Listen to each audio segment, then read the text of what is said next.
Welcome back. और break से पहले हमारे एक्सपर्ट सिकंदर बख्श ने अपनी प्लेइंग 11 बताई और कामरान अकमल की सिलेक्शन और उमर अकमल की कीपिंग के ऊपर एक सवालिया निशान जरूर लगाया है। और सदर राशिद लतीफ ने कहा कि वो डोमेस्टिक में कीपिंग नहीं करते तो अगली बार किसी इंटरनेशनल टूर पर उनसे कीपिंग नहीं कराई जाएगी। यही सवाल लेके चलते हैं शुएब अख्तर की जानिब। शुएब, ये बताइएगा कि सिकंदर ने जिस तरह से हमें स्टार्ट बताया कि कामरान अकमल जो है तो आपकी टीम का भी हिस्सा नहीं है, लेकिन काफी एक्सपर्ट्स कह रहे हैं कि उनको टीम में होना चाहिए, प्लस उमर अकमल।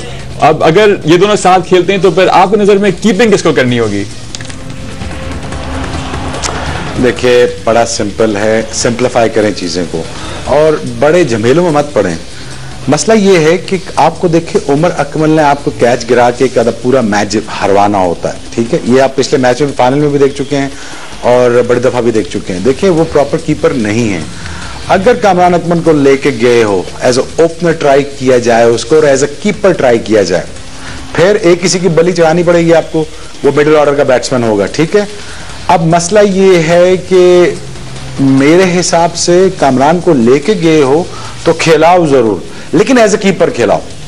और उमर अकमल से भी काम लेना पड़ेगा, शोएब से भी काम लेना पड़ेगा, आपको हफीज से भी लेना पड़ेगा, आपको शोएब मलिक से भी लेना पड़ेगा। देखिए, शोएब मलिक और कामरान अकमल की डिबेट इसलिए ज्यादा चल रही है क्योंकि उन्होंने रन नहीं किए हुए हैं, लेकिन मैं ये मानने को जरूर तैयार हूं कि शोएब मलिक बहुत डेंजरस क्रिकेटर है T20 का, इसमें कोई शक नहीं। और as a batsman Kamran Akmal भी बहुत डेंजरस है और वो कीपिंग के साथ भी डेंजरस है क्योंकि वो कैच नहीं पकड़ता। अब कीपिंग उसे कितनी इंप्रूव हुई है, ये बड़ा इंपॉर्टेंट क्वेश्चन है। और पाकिस्तान ने कितना सेक्रीफाइस करना है एज अ कीपर के कैच गिरा के मैच नीचे लगाना है, ये सेक्रीफाइस करना है, that you need to decide.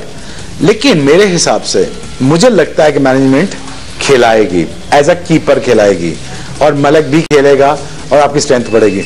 मसला अल्तमश अब ये है कि पाकिस्तान टीम ये टूर्नामेंट जीतती है, अब इसमें कोई दो राय नहीं है और न ही किसी को ये ख्याल होना चाहिए कि पाकिस्तान टीम नहीं जीत सकती। पाकिस्तान टीम ने खुद से जीतना है और खुद ही से हारना है।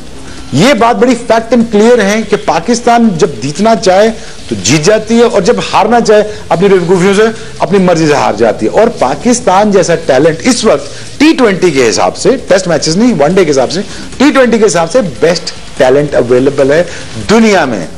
5 स्पिनर आपके पास एटमोस्ट दुनिया के बेस्ट स्पिनर्स हैं।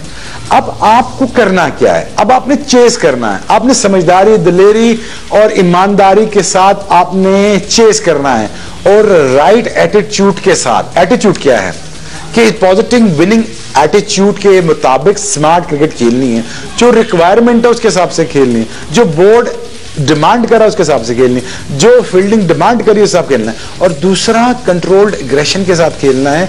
तीसरा, प्रेशर नहीं लेना। चौथा, पाकिस्तान टीम ने ये बात सोच के खेलना है वो दुनिया की नंबर 1 टीम है और डरना नहीं है। अगर इंडिया से हार भी जाते हो, T20 जीत जाते हो, तो मुझे कोई फर्क नहीं पड़ता, यहां बैठ के कोई फर्क नहीं पड़ता। और कोई ऐसी बात नहीं कि इंडिया से आप वर्ल्ड कप में नहीं जीते, आप इंडिया से जीत के टूर्नामेंट हार गए और पूरी दुनिया ने शाबाश दे दी। अजीब बेवकूफी वाली बात है, टूर्नामेंट आप हार गए हो, इंडिया से जीत के आपको, अब आपकी सारी कौम खुश हो बैठ गई है। अजीब सी समझ नहीं आती मेरी चीज। पाकिस्तान को ये टूर्नामेंट एशिया कप जीतना चाहिए था, गुजर गया। पाकिस्तान को T20 जीतना है, it is very important. Pakistan को ऑस्ट्रेलिया के खिलाफ भी जीतना है, दुबई अबू धाबी में, और न्यूजीलैंड को भी जीतना है और इसी मोमेंटो कैरी ऑन करके वर्ल्ड कप में जाना है जो 2015 का आपका होगा। आपने ये चीजें नहीं छोड़नी। ये टूर्नामेंट आपके घर की, वो कहते हैं ना, मुर्गी ऐसे इसको काट के ज़बह करके खाना है आपने, ये ना छोड़ना, ये ना जाने देना। शोएब बहुत कॉन्फिडेंट है कि पाकिस्तान को एक अच्छी परफॉर्मेंस देनी है। उन्होंने अपना विनिंग फॉर्मूला भी बता दिया कि किस तरह से उनको खेलना है और ये टूर्नामेंट अपने नाम करना है। यूसुफ, आपकी तरफ आते हैं। आपकी टीम में कामरान अकमल भी मौजूद हैं, उमर अकमल भी मौजूद हैं। अगर ये दोनों साथ खेलते हैं तो आपके नजर में किसको कीपिंग करनी चाहिए? और कामरान अकमल का जो बैटिंग का एक नंबर के बारे में हम बार बार डिस्कस करें, आपके ख्याल से उनको किस नंबर पर बैटिंग करनी चाहिए? देखिए, जो मैंने टीम बनाई थी उसमें नंबर 4 कामरान को रखा था और विकेट कीपर तो अगर 50 ओवर में उमर अकमल कर रहा है तो 20 ओवर में भी उसी को करनी चाहिए। और जो मैंने जब टीम अनाउंस हुई थी उस वक्त ये बताया गया था, मुझे तो मीडिया के जरिए पता चला था कि कामरान अकमल को एज ए बैट्समैन लेके जा रहे हैं, तो मेरा नहीं ख्याल कि उसको कीपिंग करवानी चाहिए। कैच अगर वो 1 गिराता है तो कामरान अकमल तो 3-4 गिराता है। तो अगर इस वजह से कीपर चेंज करना है तो फिर उमर अकमल को रहने दें कि उसकी रेशो कम है कैच गिराने की, स्टैम्प छोड़ने की।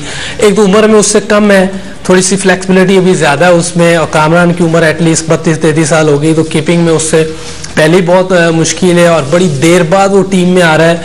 तो मेरा ख्याल है अगर उसको खिलाना है तो एक्स्ट्रा प्रेशर ना डालें, उसको एज ए प्लेयर ही खिला लें, क्योंकि ये जितनी चीज़ें अभी हम बात कर रहे हैं ये सिलेक्शन से पहले थी या सिलेक्शन होने के बाद उस वक्त करते। अब ये टीम चली गई हुई है, अब हमने ये देखना है कि इसमें से कौन से अच्छे प्लेयर हैं, 11 उनको हम खिला लें। तो अब ये बहस करना थोड़ी सी मेरा ख्याल है थोड़ी सी डेंजरस हो जाएगी कि किसको कीपिंग करानी है किसको नहीं। कीपर मेरा ख्याल उमर अकमल को ही रहना चाहिए, इसको चेंज नहीं करना चाहिए। अब इस सीरीज के बाद, इस वर्ल्ड कप के बाद जो भी नया पैनल आता है सिलेक्शन कमेटी का, और जो अभी हमारी टूरिंग स्पोर्टिंग स्टाफ है, कोचेज हैं सारे, इन सबको मिल के बैठना होगा और इस बात को देखना होगा कि भी हमने आगे विकेट कीपर किसको बनाना है, मेन विकेट कीपर लेना होगा। अगर उमर अकमल को ही करानी है तो उसको फिर फर्स्ट क्लास में भी कराएं, वनडे में भी कराएं, जो पाकिस्तान में डोमेस्टिक क्रिकेट होगी, हर जगह फिर वो विकेट कीपिंग करे जैसे राशिद भाई ने कहा है, और होना भी ऐसे ही चाहिए। अच्छा, मैं शोएब से जरूर पूछूं। शोएब, आप जो है तला के, आई एग्री विथ यू। मैं खुद जब इंडिया के साथ मैच हो रहा था तो इंडियंस को ये कहा था कि ये आपके लिए सरप्राइज पैकेज होगा, मगर तला ने बाकी 2 मैचेस में इतना वो दिखाया नहीं टेम्परामेंट। बड़ा शॉर्ट गेंदें किए, तेज हैं, चले बेहतर हैं वो दूसरों से। तो आप अभी भी उन पे भरोसा करेंगे? आपको कॉन्फिडेंस है कि तला will be a better choice? वो थोड़ी सी स्प्रे कर देते हैं, लाइन और लेंथ उनकी मेंटेन नहीं कर सके पिछले 2 मैचों में।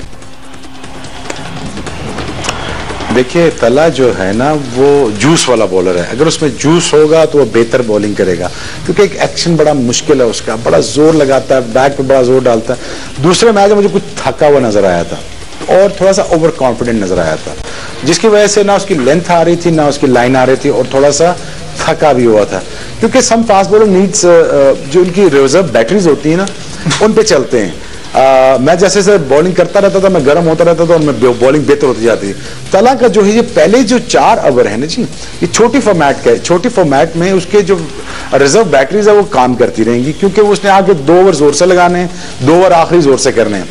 तो उस जोर लगाने में तला के पास रिवर्स है, उसके बाद पेस है और बाउंसर है, ठीक है, इसमें उसके पास चांस ज्यादा है। वनडे में मुझे थोड़ा सा लगता है कि वो 3 या 4 ओवर के बाद थक जाता है, बैटरीज उसकी उड़ जाती है। नहीं शोएब, एक बात में 4 ओवर के फॉर्मेट में वो तगड़ा आएगा। नहीं शोएब, आप जो कह रहे हैं ना वो तगड़ा है, तो मगर हम नया बॉल तो कराएंगे, मुझे लगता है कि हफीज ही कराएंगे T20 में, तो क्या उन्हें नया बॉल करना चाहिए? देखिए आपके देखिए आपके 20 ओवर की गेम है, इसमें बॉल इतना पुराना होता नहीं है, और जिस तरह कंडीशंस है ना बांग्लादेश में दूसरे हाफ में, उसमें बॉल इतना ज्यादा उड़ता नहीं है, शाइन उड़ती नहीं है, तो semi new ball as good as a new ball होता है। तो आई थिंक कि इसमें कोई ऐसी ज्यादा बात नहीं। लेकिन अगर मैं कप्तान होता एज अ फास्ट बॉलर, मैं हमेशा चांस लेता फास्ट बॉलर के साथ, मैं हमेशा अपने बॉलर्स को बैक करता, मैं हमेशा अपने फास्ट बॉलर्स को बैक करता और हर फॉर्मेट में बैक करता, क्योंकि जो कप्तान होता है वही परफॉर्मेंस लेता है, वही प्लेयर बनाता है, वही बिगाड़ता है। क्योंकि this game is all about, जो फील्ड में लोग खड़े होते हैं, इसकी सबसे जो प्लेयर बनते और जुड़ते और गिरते और बनते हैं जो, वो सिर्फ कॉन्फिडेंस की वजह से बनते हैं। वो कप्तान का कॉन्फिडेंस हो तो धोनी जैसा कॉन्फिडेंस आम से प्लेयर पे हो तो अच्छा प्लेयर बन जाता है, और बड़े प्लेयर पे आम से कप्तान का कॉन्फिडेंस ना वो गिर जाता है। सो ये कॉन्फिडेंस कप्तान ने दिखाना, गिर छक्का लग गया कोई बात नहीं, तुम तेज आओ और इसके सर पे मारो 3 बॉलें, और तुमने घबराना नहीं, और तुम 1 साल पूरा खेलोगे, अब शेरों की तरह बॉलिंग करो।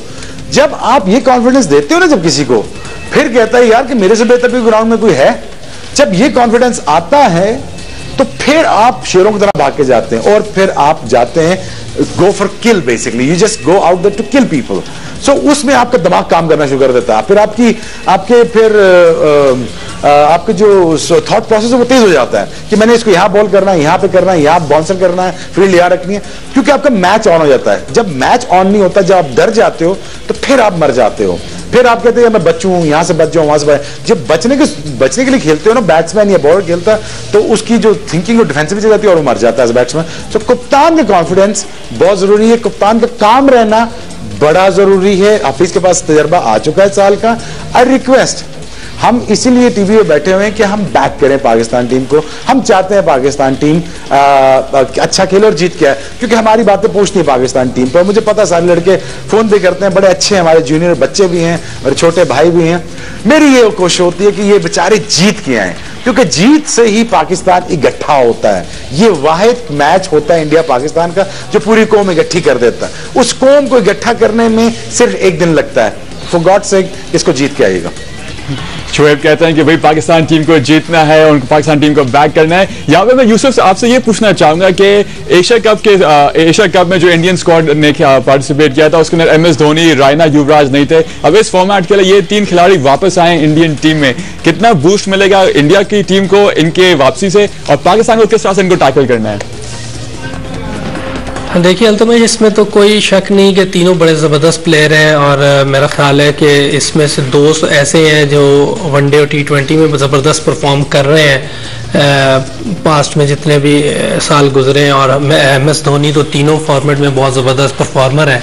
तो तीनों उनके की प्लेयर हैं, और मेरा ख्याल है कि तीनों को हैंडल करना ये है कि तीनों के शुरू में जैसे अगर विकेट मिल जाए, जैसे MS धोनी, मैं समझ इन दोनों से ज़्यादा डेंजरस MS धोनी है। अगर शुरू में आके वो 2 सिंगलें करता है, लेकिन फिर जब वो सेट हो जाता है तो फिर उसकी शॉट्स जो है ना चारों तरफ लगती हैं। वो प्रॉपर शॉट्स मारता है और उसकी शॉट्स में पावर है, वो क्लियर करता है बाउंड्री को और गैप्स में खेलता है। ये नहीं कि सीधी बाउंड्री हाथ की तरफ मार दे किसी की तरफ, अगर मिस हिट हो तो कैच हो जाए, तो गैप्स ढूंढ के मारता है। उसके पास काफ़ी शॉट्स हैं, उसके पास उसकी शॉट सिलेक्शन बड़ी ज़बरदस्त है। तो हमें इन तीनों बैट्समैनों को, बल्कि उनकी मैं समझता हूँ उनकी 6 के 6 बैट्समैन 7 तक, ये जो अपना उनका ये लेफ्ट आर्म स्पिनर है जडेजा, इधर तक उनकी बैटिंग जो है ना बड़ी डेंजरस है और बड़े कॉम्पैक्ट प्लेयर हैं। ऐसे मुंह उठा के हिट नहीं मार देते, वो गैप देखते हैं, उसमें खेलने की कोशिश करते हैं, इसीलिए उनकी बैटिंग जो डेंजरस है। ठीक है जी, हम सबको पाकिस्तान टीम को बैक करना है। शोएब बैक करें, हम सब मिलकर पाकिस्तान टीम को बैक करें। और यहाँ पे स्टार रॉजर फेडरर हैं, उन्होंने भी पाकिस्तान टीम को गुड लक कहा है। हमारे साथ उनका एक एक्सक्लूसिव इंटरव्यू आया था, उन्होंने पाकिस्तान टीम के लिए अपनी नेक ख्वाहिशात का इजहार किया। आपको आए हमको दिखाते हैं कि रॉजर फेडरर ने क्या कहा है पाकिस्तान टीम के लिए। The Cricket World Cup is coming along as well. Just quickly wanted to ask you, what format do you like? The shorter format, which is the T20, or the longer format, which is the Test matches? I don't know.